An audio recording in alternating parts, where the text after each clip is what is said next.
It's been about a week or so since the Boomers Streisand affected OK Boomer into being, I guess, one of the more popular memes right now.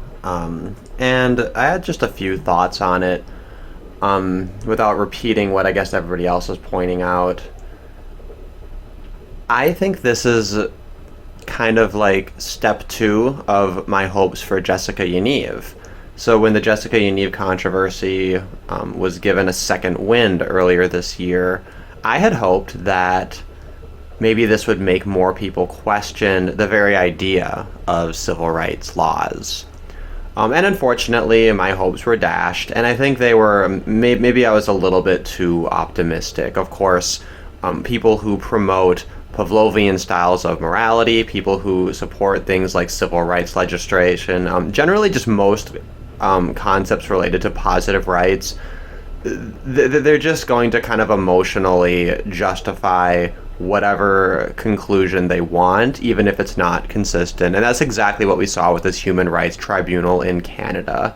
It was very, very optimistic to hope that something like Jessica Yaniv will lead enough people to question the idea behind having human rights tribunals and having civil rights and protected classes and all that nonsense.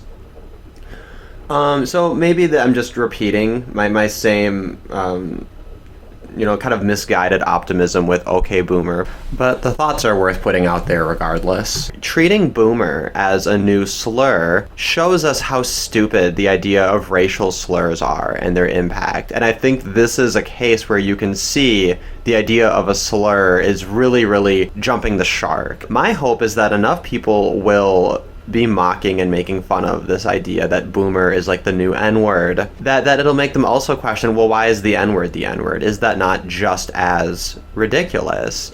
And really, it's a lot of the same groups of people that are promoting all of these racial slurs, and it's not based in good faith. It's not based in actual harm or actual, like, people being distraught or upset by these slurs. It's an entirely self-fulfilling prophecy. It's a way of being engineered to have a trigger based on a specific sort of series of phonemes, and you hear two things that sound even similar to these, these swear words, these curse words, these Pavlovian triggers, and it just triggers the response.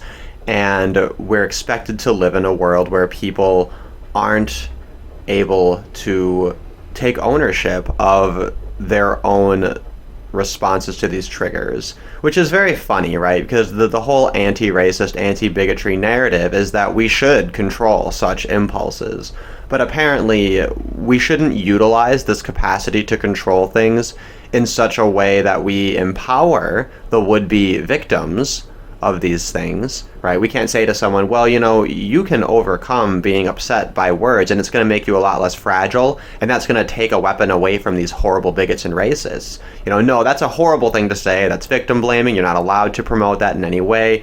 Instead, we need to expect on the part of everyone, even people who, they're only racist or bigoted or whatever on the microaggression level, and even people who are, self-identified allies who take these things very seriously and try to make a lot of steps towards it, that we can never say that's good enough, right? They're on a constant quest to finding, ever more nuanced and much more sensitive ways of policing their own subconscious responses to things and being ever more sensitive. But, the idea that we would utilize or weaponize this capacity to actually help people defend themselves, insofar as you might even say this is an issue, I'm kind of just entertaining it from like a devil's advocate perspective. We can never say that. We can never actually use it in a way that would solve the problem. Because, of course, the goal is not to solve the problem. The goal is to use the problem to promote narratives that will serve the interests of the boomers, basically. It's basically all boomers, is people in that generation who have promoted this extremely shallow version of morality, this counterfeit. Really, it's counterfeit ethics, right? I had called it Pavlovian morality before I thought more seriously about the distinction between ethics and morality, which I've made a couple of videos kind of parsing out a little bit. The gist of which is that ethics has to do with things that you should be prohibited from doing because they harm others, they violate the non-aggression principle. That's a very extreme standard. And then morality is a much more kind of loosey-goosey, more subjective standard where we kind of acknowledge that you have a balance, right? You do the best you can, but there's a little bit of give and take there, and it's a little bit more kind of messy and up in the air. But generally speaking, things within the realm of morality are much more permissible. It's not until they reach the extremes where you can justify a claim to an NAP violation that then we say it's in the realm of ethics. So that's basically that idea in a nutshell. So this is Pavlovian ethics. It's a counterfeit version of ethics for stupid people. And the entire thing needs to go. I think that people think that I have this like strange myopic focus on like getting rid of the Civil Rights Act and giving everybody NWord passes. But the reason, it's deeper than that, right? It's not just about NWord passes. It's not just about people being allowed to deny service. It's about the principle behind it, and it's a very important principle because at the heart of it, when you take away these principles, when you attack these principles, you're attacking people's fundamental right to exist. And if we can take a step back and really challenge how we've gotten into this situation where racism is on this pedestal, where it's seen as the number one worst thing a person can do, you know, we have this entirely warped conception of both ethics and morality.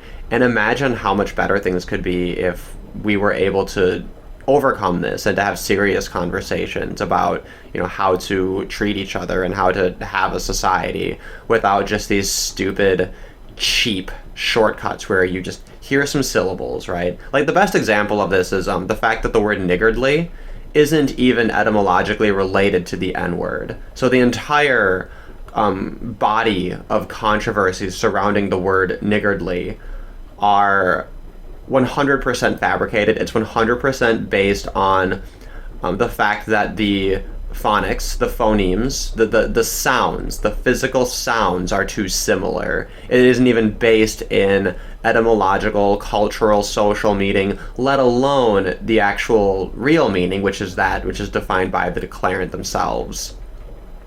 It just demonstrates that when I describe this as Pavlovian ethics, I'm entirely correct. It's literally an oral trigger, and that's all it is. And I guess the question is, are we going to take this phenomenon of mocking boomers for being upset and trying to create a new slur out of the B word with the hard R?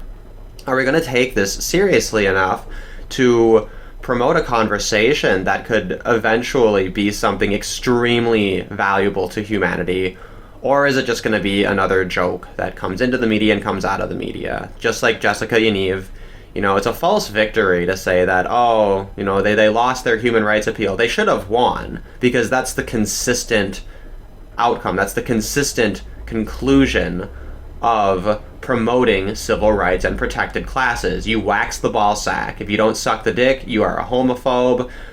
If you don't give black people free money for no reason and say, yes, you were an Egyptian king, you're a racist. If you don't give women literally everything they ask for and abolish prisons for women, you're a sexist. This is the logical conclusion to having these. And anything in the middle is just hypocrisy. And we need to reject the hypocrisy. We need to see this for the extreme that it is so that it can be rejected in its entirety. So, fingers crossed that OK Boomer, even if it doesn't do it by itself, that maybe it will push people further in the direction of challenging the entire body of Pavlovian ethics. So we'll see what happens. And thanks for indulging me. Have a nice day.